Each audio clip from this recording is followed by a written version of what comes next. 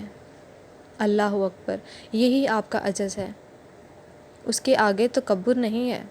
عجز لوگوں نے بیان کیا ہے کہ ہم ذرہ ہیں، ہم کچھ بھی نہیں ہیں۔ سوال: دنیا میں ظالم بھی ہیں اور مظلوم بھی ہیں۔ ظالم اپنا کام کر رہا ہے، مظلوم اپنا کام کر رہا ہے، ان کی پہچان کیسے ہوگی؟ جواب: اس کی پہچان یوں ہے کہ ایک آدمی کے ساتھ ایسا واقعہ ہو گیا کہ وہ مظلوم ہو گیا، اور کہتے ہیں کہ وہ دلی کی شاہی مسجد کی سیڑھیاں چڑھنے لگ گیا کہ ظالم کا انتظار کیا جائے، انصاف کیا جائے، میں مظلوم ہوں، اس کا فیصلہ کیا جائے۔ اس کے شیخ نے آواز دی کہ جو تو تحقیق چاہتا ہے کہ دودھ پانی کی تقسیم ہو تو اس کے لیے ایک دن مقرر ہے۔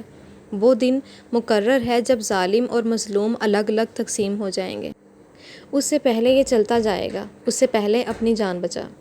یہاں ظالم بھی رہے گا، مظلوم بھی رہے گا۔ تم خود دیکھو کہ تمہارے ہاتھ سے ظلم سرزد نہ ہو، بلکہ مشورہ یہی دوں گا کہ ظالم ہونے کے بجائے مظلوم ہو جاؤ تو بہتر ہے۔ ظالم نہ ہونا، اس کی تحقیق کوئی نہیں ہے، اس کی پہچان کوئی نہیں ہے، چپکے سے چلتے جاؤ۔ اس کے لیے ایک وقت مقرر رکھا گیا ہے کہ یہ وہ وقت ہے کہ آج دودھ کا دودھ ہوگا، پانی کا پانی ہوگا، چھپے ہوئے گناہ ظاہر ہو جائیں گے، مخفیات جو ہیں یہ مظہر بن جائیں گے۔ کون سا دن مقرر ہے؟ ذالک الیوم الحق، اس دن آئے گا، لمن المالک اليوم، آج کس کی حکومت ہے؟ تو سارے کہیں گے اللہ الواحد القہار۔ قہار تو اس دن ہوگا جب انصاف کرے گا۔ اب تک تو رحم ہی ہے، رحم کرے تو وہ قہار نہیں کہلائے گا، انصاف کرے تو وہ قہار کہلائے گا۔ قرآن پاک میں ایک جگہ آتا ہے، ہم تمہیں ڈراتے ہیں ایسے عذاب سے جو قریب ہے، جب انسان دیکھ لے گا کہ اس کے ہاتھ نے آگے کیا بھیجا تھا، اور کافر کہے گا کہ اے کاش میں مٹی ہوتا۔ جب تمہیں تمہارے اعمال کا نتیجہ مل گیا تو یہ عذاب ہوگا۔ گویا کہ اعمال کے نتیجے نے فروغ نہیں پانا، بلکہ آپ کو اس کے فضل نے اکوموڈیٹ کرنا ہے، اس کے لیے یاد رکھنا کہ کبھی اپنے عمل پر بھروسہ کر کے دلیر ہو کر نہ جانا۔ حساب کتاب زیرو ہوا پڑا ہے، اس کے فضل کا حساب رکھو۔ اس لیے کبھی انصاف نہ مانگنا، یہ ایک عذاب ہوگا، اس کا اپنا حساب ہے۔ ظالم کی، مظلوم کی تصدیق نہیں کرنی، بس آپ نے ظلم نہ کرنا۔ اپنا حصہ آپ چھوڑ دو اور دوسروں کا حصہ اسے دے دو، پھر بات آسان ہو جائے گی اور کوئی مشکل نہیں رہے گی۔ سوال: یہ جو کہا گیا ہے کہ بشرہم بعذاب علیم، تو کیا عذاب کی بشارت یا خوشخبری ہوتی ہے؟ جواب: بشارت لفظ ہے اطلاع کا، خوشخبری تمہارے لیے ہے، مومنوں کے لیے ہے، جو نہیں مانتے ان کے لیے عذاب ہے۔ اور یہ ان کے لیے کہا گیا ہے، قرآن پاک میں کسی جگہ مومنوں کے لیے دوزخ کا نام نہیں لکھا گیا۔ آپ نے سارا قرآن پڑھ لیا ہے۔ کافر بچ جائیں گے یا نہیں بچ جائیں گے، اصلی بچنا آپ کا ہے۔ سماج میں انقلاب پیدا نہ کرو، بلکہ اپنا انقلاب پیدا کرو۔ سوال: اللہ تعالیٰ کے احکامات کی بجا آوری اگر خوشی دلی سے کی جائے تو بہت ہی مبارک بات ہے۔ کبھی کبھی ایسا بھی ہوتا ہے کہ بڑی بے دلی اور جبر کے ساتھ یہ سب کچھ ہوتا ہے، کہیں یہ بلا تو نہیں؟ جواب: دیکھو، اگر ویلنگلی عبادت کی جائے تو یہ اس نے خود کرائی ہے، اور اگر جبر میں کی جائے تو یہ آپ نے کی ہے، اور یہ اچھی بات ہے۔ حالات سازگار نہیں ہیں اور پھر عبادت کی ہے، نماز میں لطف بھی نہیں آیا لیکن فرض سمجھ کر آپ نے عبادت کی ہے، تو یہ آپ کا عمل ہے، محتسن ہے۔ وہ جو اس کی کیفیت دینے والا عمل ہے تو وہ تو ہر آدمی کرے گا۔ اللہ جس کو کیفیت دے دے وہ نماز پڑھنا شروع کر دے گا۔ ایک جگہ ارشاد فرمایا حضور پاک صلی اللہ علیہ وآلہ وسلم نے کہ اگر نماز کی افادیت کا پتہ چل جائے تو دنیا میں کوئی شخص ایسا نہیں ہے جو نماز نہ پڑھے، یعنی افادیت آشکار ہو جائے تو آپ اس کو پڑھتے جاؤ گے۔ یہ بات یاد رکھنے کی بات ہے کہ نماز میں کیفیت فرض نہیں ہے، نماز فرض ہے، کیفیت اس کی مہربانی ہے۔ اس لیے جبر کے اندر جو نماز آپ پڑھ رہے ہیں وہ بھی نماز ہے کہ ہم اتنے الجھے ہوئے ہوتے ہیں پھر بھی ہم آ گئے۔ لوٹ آیا ہوں میں دنیا کے ویرانوں سے، بڑی بات ہے، اس لیے یہ اچھا ہے۔ سوال: موجودہ دور میں صراط مستقیم آدمی کس طرح پا سکتا ہے، جبکہ آج کل اتنے فرقے ہیں کہ آدمی ایک کے پاس جاتا ہے تو کچھ اور سیکھتا ہے، اہل حدیث اور کہتے ہیں، سنی کچھ اور، شیعہ کچھ اور، کافروں کے پاس جاتا ہے آدمی، قادنیوں کے پاس جاتا ہے آدمی، تو وہ کچھ اور بتاتے ہیں۔ جواب: آدمی کو ایک کام ضرور کرنا چاہیے کہ جب تک پیشنٹ یعنی مریض شفا یاب نہ ہو ڈاکٹر کی تلاش چھوڑنی نہیں چاہیے۔ ایک بات تو یہ یاد رکھو کہ آپ گلہ کریں گے کہ وہ ہومیوپیتھک ہے، یہ حکیم صاحب ہیں، یہ ڈاکٹر صاحب ہیں، لیکن جب تک مریض صحت یاب نہ ہو ڈاکٹر کی تلاش ضرور رکھو۔ یہ بات سمجھ آئی آپ کو؟ دوسرا یہ کہ اسلام بڑا آسان مذہب ہے۔ جس دن اور جس وقت اعلان فرمایا گیا، اسلام دینے والے نے کہا کہ آج کے دن ہم نے تمہارے لیے دین کو مکمل کر دیا اور نعمت کی انتہا کر دی۔ جب دین مکمل ہو گیا تو یہ ایک خاص وقت ہے، اس کے بعد مکمل دین میں جو اضافہ کیا گیا آپ وہ نکال دو۔ مکمل میں اضافہ مکمل کے خلاف ہے، اور اس میں تخفیف بھی نہ کرو۔ قرآن پاک اللہ کا کلام ہے، اس میں خنزیر کا لفظ ہے، شیطان کا لفظ بھی موجود ہے، شہوات کا لفظ بھی موجود ہے، اور اعلیٰ حاصل قیاس ہر شے میں موجود ہے، لیکن ہے قرآن مقدس اس لیے ہے کہ اس کے لکھنے یا دینے والا اللہ ہے۔ اگر اس کتاب کا مصنف کوئی اور ہوتا تو یہ ملی جلی کتاب ہوتی۔ جب تک آپ خود سچے نہیں ہوتے آپ کے لیے سچ کی تلاش بے معنی سفر ہے۔ جب تک آپ کسی کو سچا نہیں مانتے تب تک کسی کے راستے پر چلنا بے معنی ہے۔ اب دو چیزیں آپ کو کرنی ہیں۔ نمبر 1، کسی کو سچا مانو۔ اس کی تعریف کیا ہے؟ فرض کرو کہ وہ جھوٹ کہے تب بھی سچ ہے۔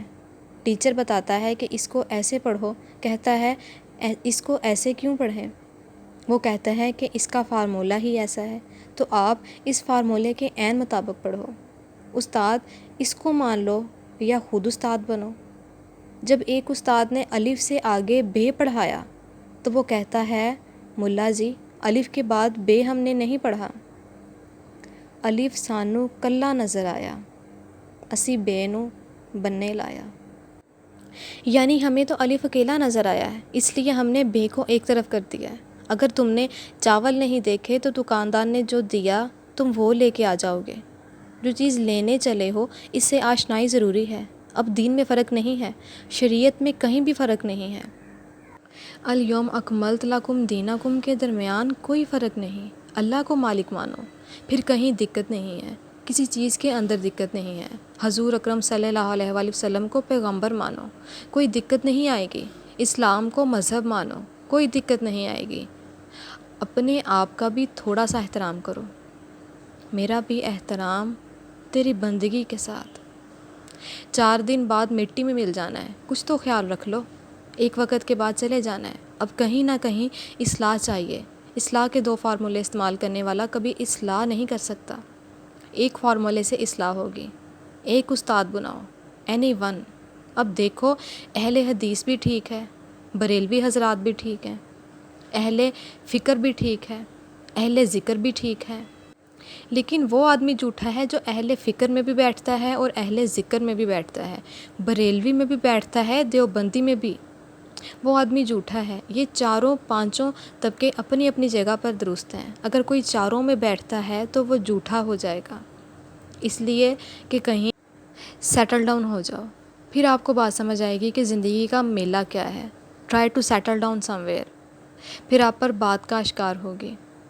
اس کی مثال یوں دیتے ہیں کہ اندھوں نے ہاتھی دیکھا، اب بیٹھ کر موازنہ کر رہے ہیں، اندھے ہیں بیچارے۔ سونڈ والے نے کچھ دیکھا، جسم والے نے کچھ۔ جس نے پورا ہاتھی دیکھا وہ کہتا ہے تم جھلے ہو، تم سارے سچ کہہ رہے ہو، لیکن سچ اس سے بڑا ہے۔ اس لیے جس نے جتنا جتنا سچ دیکھا ہے اس کو اتنی اتنی سمجھ آ رہی ہے۔ آپ کوشش کرو کہ آپ ذرا ورائٹی میں آؤ اور پورا سچ دیکھو اور ان لوگوں کی زندگی آسان بناؤ۔ یہ بیچارے بدنیت نہیں ہیں، کچھ اپنی اپنی مجبوریوں میں ہیں۔ آپ مسلمان لوگ ہو، یہ جاننے کی کوشش کرو کہ اصلی سچ کیا ہے۔ اللہ کے ساتھ تمہارا تعلق ہے، اللہ کے محبوب محمد صلی اللہ علیہ وآلہ وسلم کے ساتھ تمہارا تعلق ہے، قرآن پاک کے ساتھ تلاوت کا تعلق ہے، اور زندگی کے ساتھ محبت کا تعلق ہے۔ اس کو لطف کے ساتھ گزارو، بحث نہیں کرو، پھر انشاءاللہ تعالی مسئلہ حل ہو جائے گا۔ کسی ایک طرف لگ جاؤ، کسی ایک طرف۔ سوال: اسی طرح اگر کوئی حق کی تلاش میں نکل جاتا ہے تو فرض کریں کہ وہ قادیوں کے پاس پہنچ جاتا ہے۔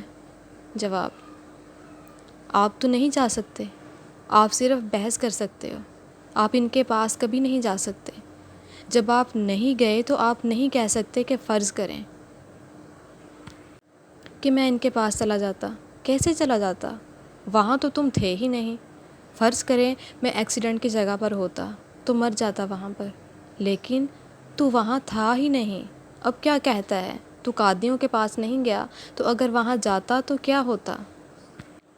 یہ ہے امیجنری ایکسیڈنٹ، ایسا event which does not happen۔ اگر ہیپن ہوتا تو اور چیز ہیپن ہو جاتی، لہٰذا یہ سب مفروضے ہیں۔ آپ نے اللہ کا سفر کرنا ہے، زندگی کے اندر کرنا ہے۔ 4 دن کی زندگی ہے، اس کو زیادہ مبالغہ آرائی میں ضائع نہ کرو۔ عقیدت کا سفر ہے، آرام سے طے کر لو۔ انسانوں کے ساتھ ڈیلنگ اچھی کر لو اور ان کے ساتھ سلوک بہتر کرو۔ اللہ آپ پر بہت خوش ہے۔ اللہ اس طرح ڈیل نہیں کرتا جس طرح کے لوگ کہتے ہیں۔ آپ سنی بن جاؤ، شیعہ بن جاؤ، سارے ہی چلتے آ رہے ہیں، لیکن جھوٹا شیعہ بڑا جھوٹا ہے، جھوٹا سنی بڑا مکڑ ہے، اور جھوٹا کافر بھی بڑی بری شے ہے۔ سچا کافر بھی ایسا ہوتا ہے کہ اگر شکست کھائے تو کلمہ ضرور پڑھتا ہے۔ یہاں پر یہی ہوا، پہلے فقیر آئے، درویش آئے، کافروں سے مقابلہ کیا، جوگیوں سے مقابلہ کیا، وہ شکست کھا گئی تو بولے سرکار اب ہم کلمہ پڑھیں گے۔ آج کا مسلمان 10 مرتبہ شکست کھائے گا اور پھر بھی کلمہ نہیں پڑھے گا۔ کوئی منافقت والی بات آ گئی ہے، اس لیے آپ منافق نہ بننا۔ آپ یک طرفہ چلتے جاؤ اور باقی لوگوں کے لیے دعا کرنا، اچھا رستہ مل جائے گا خیر سے۔ سوال: قرآن پاک کی ایک آیت ہے، اس کے مطابق ہر گروہ جو ہے اپنے نالج کے مطابق خوش ہے، صحیح ہے یا غلط ہے؟ لیکن ایک آدمی جو بی ایس سی یا ایم ایس سی کرتا ہے، اسے عام طور پر اسلام کا پتہ نہیں ہوتا۔ وہ جب اسلام کی جستجو میں نکلتا ہے تو کس طرح کس کے پاس جائے؟ جواب: دیکھو، آپ قریب ہو۔ اگر تھوڑی بات سمجھو تو سمجھنے کا آسان طریقہ بتاتا ہوں کہ سمجھانا نہ شروع کر دینا، یہ پہلی بات ہے۔ سمجھانے کی کوشش نہ کرو تو آپ سمجھنا شروع کر دو گے۔ کسی تلاش، کسی سفر، کسی ضرورت کی جب تک اندر سے عرض پیدا نہ ہو، وہ بے معنی ہے، گمراہی ہے۔ اب آپ کسی کے کہنے پر سفر کر رہے ہوں تو بات بے معنی ہو جائے گی۔ کسی نے کہا کہ بھینس بیمار ہے، بولا یہ دوائی پلا دو۔ اس نے دوائی پلا دی، بھینس مر گئی۔ اس نے کہا کہ یہ کیا دوائی پلا دی ہے؟ کہتا ہے میں نے بھی اپنی بھینس کو یہی دوائی پلائی تھی۔ پوچھا کہ تیری بھینس کا کیا بنا تھا؟ کہتا ہے کہ میری بھینس بھی مر گئی تھی۔ بات یہ ہے کہ تم کس کے کہنے پر اللہ کا سفر کر رہے ہو۔ یہ کوئی چھوٹا سفر نہیں ہے کہ بغیر دلیل کے اللہ کی تلاش میں چل پڑا۔ چھوٹی سی چیز لینی ہوتی ہے بازار سے تو پوچھتے ہیں کہ کیا کرنا ہے، کہاں جانا ہے، اس کے کیا انتظامات ہیں، کیا واقعات ہیں، اور آپ گھر سے نکل کر بی ایس سی سے پہلے بلکہ رزلٹ سے پہلے اللہ کی تلاش میں نکل پڑیں کہ تھوڑا سا وقت ہے ابھی رزلٹ آنے میں۔ یہ تو کوئی بات نہ ہوئی۔ تو اللہ کو تلاش کرنے سے پہلے کم از کم کچھ تو محرم ہونا چاہیے، اور اپنی ضرورت کے جینین ہونے کا شعور ہونا چاہیے۔ اور پھر تیسری چیز یہ ہے کہ کوئی انسان آپ کے سامنے ایسا ضرور ہونا چاہیے جس نے اس سفر میں آپ سے پہلے راستہ طے کیا ہو۔ چوتھی بات ضرور یاد رکھنا کہ اللہ کے پاس جانے کے لیے جب بھی پہنچو گے، انسان کے پاس پہنچو گے، اللہ کا سفر انسان پر ہی ختم ہوتا ہے۔ یہ راز کی بات ہے، بعد میں سمجھ آئے گی۔ یہ بات جان لو کہ کچھ حقائق 3 سال تک سمجھ آتے ہیں، کچھ حقائق 40 سال کے بعد سمجھ آتے ہیں، کچھ حقیقتیں عمر کے ساتھ سمجھ آتی ہیں، ٹائم کے ساتھ سمجھ آتی ہے۔ جس نے بیٹی بیاہی ہے اس کا واقعہ اور ہے، جس نے بیٹا بیایا ہے اس کی کہانی اور ہے۔ یہ الگ الگ واقعات ہیں، اس لیے بڑے صبر کے ساتھ، بڑے تحمل کے ساتھ اس سفر کو کنفیوژن سے بچانا۔ آپ اس کو جا کر دیکھو، دوسرے کو جا کر دیکھو۔ آپ اپنے لیے فیصلہ کر لو، یہ نہ ہو کہ آپ دیکھتے ہی رہ جائیں اور میلہ ختم ہو جائے۔ کہیں نہ کہیں وابستہ ہو جاؤ اور اپنا سفر جاری رکھو، باقیوں کو چھوڑ دو۔ کہیں نہ کہیں جیسے جہاں مرضی ہو وابستہ ہو جاؤ۔ آپ ہمارے پاس تو ویسے بھی آ سکتے ہو، آپ کہیں وابستہ ہو آؤ تو یہ بہتر ہے۔ گھبرانا نہیں ہے، بحث نہیں کرنی، دین میں بحث نہ کرو، خدا کو پروو نہ کرو، مذہب پر بحث بند کر دو، اسلام کو ڈسکس کرنا بند کر دو۔ اسلام علم نہیں ہے، اسلام عمل ہے، بس عمل کرتے جاؤ۔ کسی کو معاف کر دو، کسی سے معافی مانگ لو، کسی کی تھوڑی سی خدمت کر دو، یہ عمل ہے۔ دھیان کرو، آسان سی بات ہے، گھبرانے کی ضرورت نہیں، بہتر وقت آئے گا انشاءاللہ۔ امید ہے کہ اس ٹاپک سے آپ لوگوں کے کافی حد تک سوالات کلیئر ہو چکے ہوں گے۔ اگر مزید آپ لوگوں کو کسی ٹاپک کے بارے میں جاننا ہے تو آپ لوگ کمنٹ سیکشن میں لازمی بتایا کریں۔ میرے یوٹیوب چینل کو لازمی سبسکرائب کر دیں، اپنی دعاؤں میں یاد رکھیں، اپنا ڈھیر سارا خیال رکھیں۔ اللہ حافظ۔